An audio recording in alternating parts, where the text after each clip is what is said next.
వాడిన పుష్పాలకు ఎంత కోరిక ఉన్నా దయ తలచక తీసి పారేస్తాం.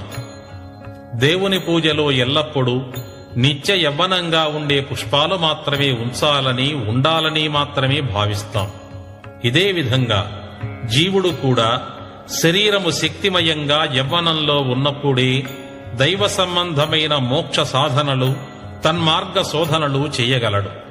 ఉపవాసాలు, కఠోర నియమాలతో కూడిన జప తపములు, యజ్ఞములు, తీర్థయాత్రలు, చన్నీటి స్నానాలు మొదలైన ఆధ్యాత్మిక నియమ నిష్టలు ఇబ్బందులు లేకుండా చేస్తూ తట్టుకొనగలడు.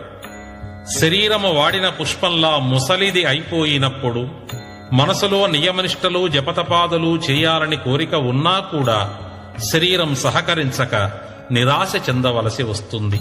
కనుక మోక్ష సాధన, పుణ్య సాధన చేయాలని భావించే జీవుడు తన శరీర